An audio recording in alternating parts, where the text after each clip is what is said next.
Jadi itu sikap kita harus begitu. Nah, pemerintah yang punya wewenang dalam menangkap atau menindak harus tegas. Negara nggak boleh kalah. Pancasila nggak boleh kalah. Pancasila nggak boleh kalah. Kita harus menerima Pancasila, Undang-Undang Dasar 45, NKRI, Bhinneka Tunggal Ika, final. Nah, mari kita bersaing sesama ormas atau antar ormas, antar agama, antar kelompok, ayo bersaing, tapi di bawah naungan Pancasila.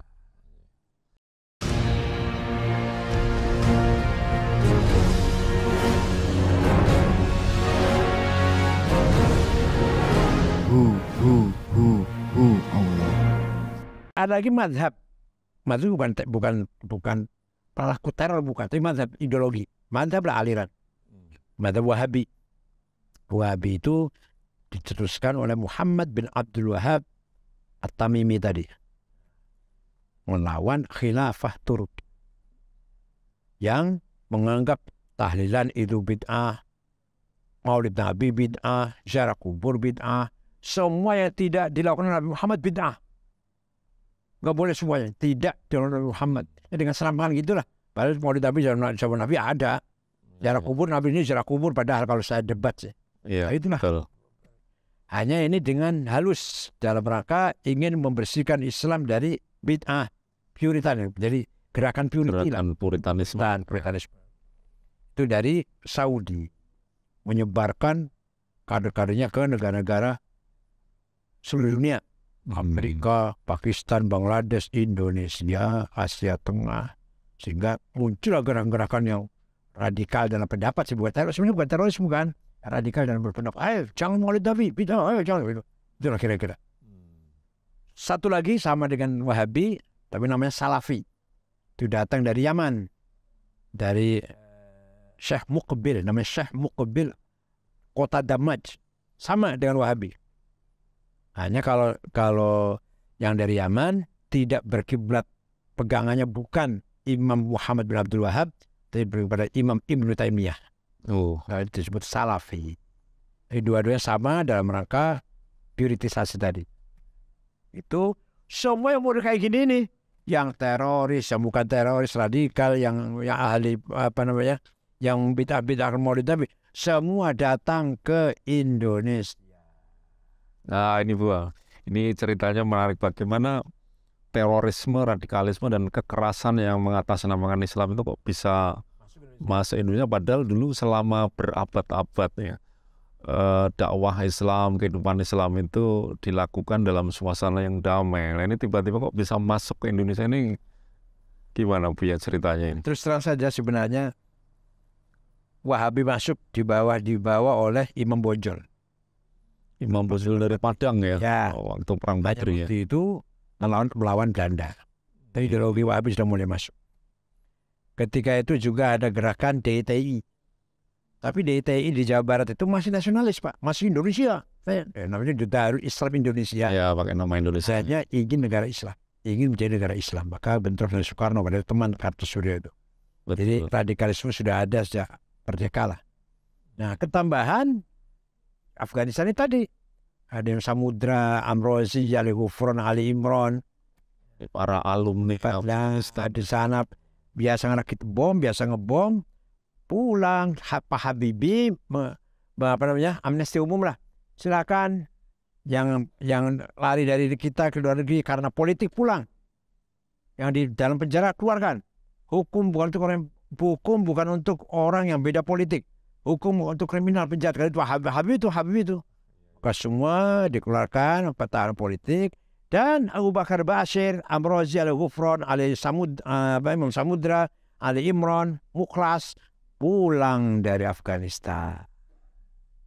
Di sini ya biasa ngebom jadi gatel. Ingin ngebom. Bom di Bali. Walaupun waktu itu terus terang saya maaf, Amin Rais juga bersayang, Amin Rais. Mengasal. Karena Indonesia bisa ngebom segitu besarnya. Bisa. Kalau itu sudah dilatih di Afghanistan. Sampai perang di sana yang udah biasa. Nah, jadi ada dugaan, sebenarnya pelakunya bukan mereka di Bali itu. Kalau itu dahsyat sekali ya. Nggak mungkin anak sekecil Ali Ghufron, Samudra bisa berbuat seperti itu. Nggak bisa. Jadi walhasil sejak mulai reformasi, keterbukaan, mudahnya transportasi, mudahnya komunikasi, mudahnya aliran dana, berbagai macam aliran masuk ke Indonesia. Tapi yang paling bahaya adalah terorisme ini tadi. Dan takfiri, setiap ada kelakuan atau perilaku teror yang dilakukan di masjid itu pasti dari takfiri. Dari sesama Muslim. Sama Muslim. Kalau di luar masjid barangkali boleh jihadi, boleh yang lain lah. Kan banyak ada aliran jihadi, ada takfiri, ada apa lagi? Salafi harokah, ada macam-macam namanya lah. Ada. Tapi waktu itu sempat ada kerjasama antara dari Hizbut Tahrir Indonesia dengan gerakan yang dibawa oleh para alumni. Nggak ada. Terus saya kalau Hizbut Tahrir nggak ada. Hizbut Tahrir itu ideologi, Pak. Ideologi yang mengembangkan sistem khilafah. Tapi tidak menggunakan kekerasan. Nggak teror. Hanya dengan sangat manis sangat menarik. Menarik ya kampanyenya. Kampanye. Wah, kita ini nggak akan menang kalau nggak khilafah. Gitu. Umat Islam akan begini terus. Ya miskin, ya bodoh, ya tertindas, ya terzolimi. Kalau tidak, selama sistem nasionalisme, demokrasi, umat Islam akan kalah. Gitu ya. Karena menyembah tauhid. Ya, terus ada ayat Qur'annya, ada hadisnya langsung. Dari wasiat cepat sekali. Nah, setiap yang pelaku teror di masjid terjadi pada umat Islam pasti dari Jamaah Takfir. Yang menusuk Pak Wiranto. Takfiri. Kemudian yang ngebom di masjid Polresta Cirebon. Begitu takbir sholat Jumat, bom meledak. Dia sendiri mati. Yang korbannya juga ada. Begitu pula yang nusuk polisi di Blok M. Sholat maghrib. Assalamualaikum. Nusuk polisi di sebelahnya. Itu takfiri itu. Dan masih ada sampai sekarang. Sampai sekarang ya. Termasuk yang pemberontakan di Makobrimob di Kelapa II. Ya. Kenapa polisi mati itu? Ya Allah.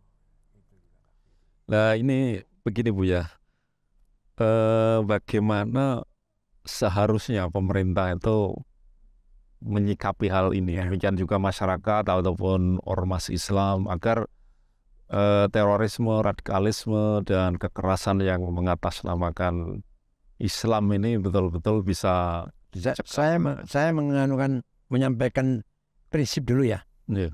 Dalam Quran dikatakan وَمَنْ أَظْلَمُ مِمَّنِ افْتَرَى عَلَى اللَّهِ الْكَذِبَ وَهُوَ يَدْعَى إِلَى الْإِسْلَامِ وَاللَّهُ لَا يَهْدِي الْقَوْمَ الظَّالِمِينَ. Tidak ada yang paling zalim.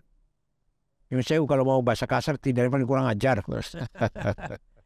Melebihi orang yang berbuat kerusakan dengan mengatasnamakan Islam. Itu orang paling zalim. Yang paling zalim. Beda dengan orang yang dosa, misalkan zina, waduh saya salah ya Allah, saya astagfirullah, saya salah. Masih mendingan, masih bagus itu. Ini enggak, merasa benar atas nama Islam, selalu berjuang, tapi padahal merusak. Itu satu dari itu. Yang kedua, gimana nyikapinya? Quran juga memberi guidance kepada Nabi Muhammad dan kita semua. Ayat Quran mengatakan, wal murjifuna fil madinati lanughriyannaka bihim summa la yujawirunaka fiha illa qalila. Muhammad, orang-orang bikin gaduh di Madinah, wal murjifuna fil madinati, orang-orang bikin gaduh, kelompok yang bikin gaduh di kota Madinah, usir Muhammad. Quran itu perintah kepada Muhammad. Masyarakat yang tenang, masyarakat yang sudah damai, kok ada ide yang bisa menggoncangkan, bikin onar, bikin ribut, usir. Kita sudah damai, kita sudah Pancasila, bebas menyatakan agama, pengajian, pesantren, madrasah, masjid, musola, bebasnya. Kita bernaung di bawah negara Pancasila. Udah tenang kita ini. Iya, betul. Nah, kita tenang. Udah tenang, datang mereka. Khilafah, tauhid, terselamat, jihad. Ini berarti kan wal murjifuna fil madinati lanughriyannaka bihim thumma la yujawirunaka fiha illa qalila. Muhammad, kelompok yang bikin gaduh, usir Muhammad dan jangan biarkan hidup di Madinah. Jangan biarkan tinggal hidup bersama kamu di Madinah. Itu sikap kita harus begitu. Nah, pemerintah yang punya wewenang dalam menangkap atau menindak harus tegas. Negara nggak boleh kalah. Pancasila nggak boleh kalah. Nggak boleh kalah. Kita harus menerima Pancasila, Undang-Undang 45, NKRI, Bhinneka Tunggal Ika, final. Nah, mari kita bersaing sesama ormas atau antar ormas, antar agama, antar kelompok, ayo bersaing. Tapi di bawah naungan Pancasila. NU, LDI, Muhammadiyah, ayo bersaing. Sini bangun madrasah, sini bangun sekolah, sini bangun rumah sakit, sini bangun pesantren, ayo bersaing. Jadi dalam konteks itu mestinya pemerintah jangan sampai kecolongan. Jangan sampai kecolongan. Itu sudah besar, sudah berkembang lah, baru memadamkan api. Gitu. Nah, ayat tadi bisa dikatakan ini. Benderanya la ilaha illallah Muhammadur Rasulullah, tujuannya jelek. Itu bisa dikatakan yang ayat tadi pertama tadi. Orang membuat kerusakan, kehancuran atas nama Islam. Waman azlam, tidak ada yang paling zalim dari orang itu. Ketika bendera tauhid untuk kepentingan politik dibawa apa namanya, demo kemana-mana. Oh, udah selesai apa? Didudukin untuk alas duduk, diinjak kaki, nggak hormat sama sekali dengan kalimat tauhid. Ya kan? Mau demo tuh, waktu demo begini, selesai demo capek, taruh di bawah, untuk alas selonjornya kaki, diinjak kaki. Iya. Sholatnya di Monas, tidurnya di masjid. Apa itu Islam? Terbalik. Misalkan ada orang di Cirebon, di Indramayu misalkan, mau kemana? Mau ke Jakarta, ada apa? Sholat Jumat. Di mana sholatnya? Di Monas. Nanti malam nginep, tidurnya di mana? Di masjid. Islam itu? Iya, aneh sekali. Bukan saya pendukung Ahok, tidak. Enggak, sama sekali ini. Saya pun nggak dukung Ahok, enggak. Tapi Islam dijadikan untuk alat politik, itu yang tidak, saya nggak setuju. Betul. Ya. Mendingan masih sholatnya, mau sholat Jumat di mana? Di Istiqlal. Nanti malam tidurnya di mana? Ya mana-mana lah, di Monas juga nggak apa-apa, di lapangan juga nggak apa-apa, tidur. Gitu yang paling benar tuh. Ya betul. Sholat ya di masjid, bukan tidur ya. Nah, ini terkait dengan posisi Buya sebagai inisiator dan sekaligus juga sebagai ketua umum LPOI. Nah, sekarang ini kan kita masih melihat bagaimana di antara ormas Islam sendiri kan kadang-kadang itu masih menunjukkan mereka belum rukun, belum bisa bekerja sama dengan sinergis. Nah, ini termasuk kemarin saya dengar itu misalnya MUI Pusat itu menginstruksikan agar pengurus-pengurus MUI yang berasal dari LD ini dinonaktifkan, sehingga ini menimbulkan ya cukup keresahan di antara para kita LPUI seperti apa ini? Kita punya standar yang kita sepakat, yaitu 4 pilar itu. Organisasi manapun apapun kalau sudah punya prinsip NKRI, Pancasila, Undang-Undang Dasar 45, Bhinneka Tunggal Ika, semua saudara kita semuanya. Harus kita beri tempat mereka bergerak atau mereka aktif. Tidak boleh dianggap musuh. Nabi mengatakan, wala udwana illa 'alal zalimin. Tidak boleh ada permusuhan kecuali terhadap yang melanggar hukum. Selama LDI menerima 4 pilar atau siapapun menerima 4 pilar, saudara kita, nggak boleh dianggap musuh.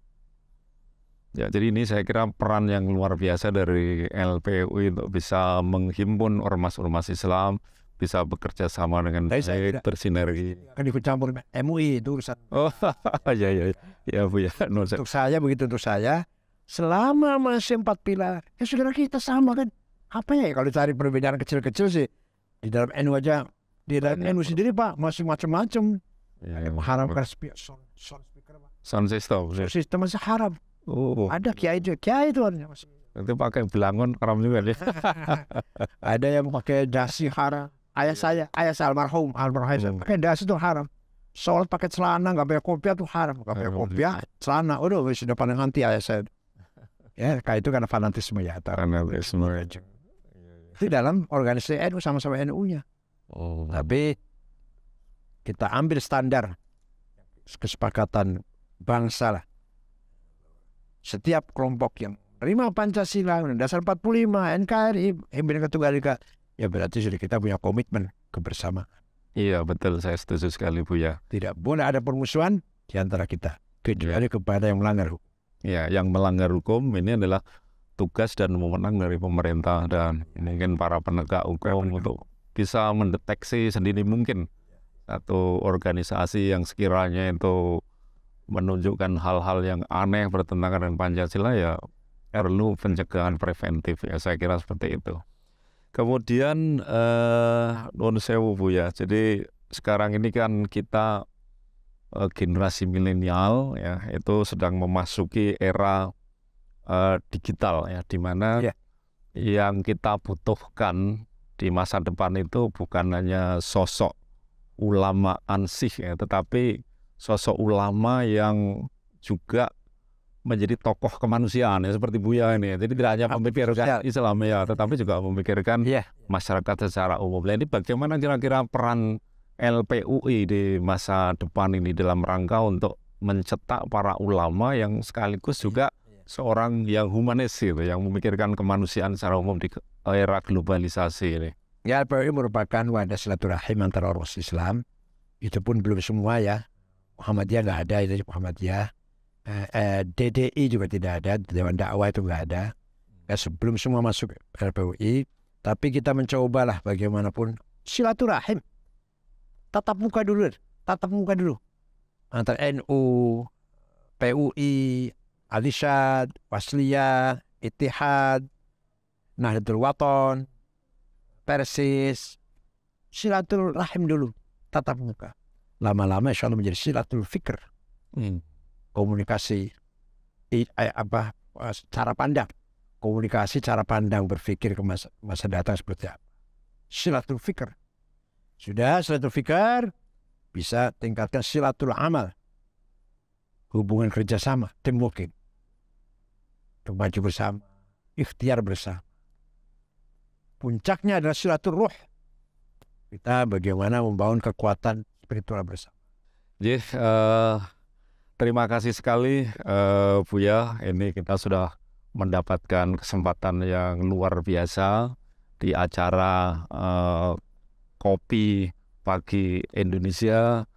Kita sudah bisa berbincang-bincang dengan Buya yang sudah memberikan narasi, pencerahan, dan analisis yang luar biasa di dalam rangka untuk bagaimana ke depan ini kita bangsa Indonesia terbebas dari terorisme, kemudian radikalisme dan kekerasan yang menggunakan nama Islam ataupun juga mungkin menggunakan nama agama yang lain atau kepercayaan yang lain.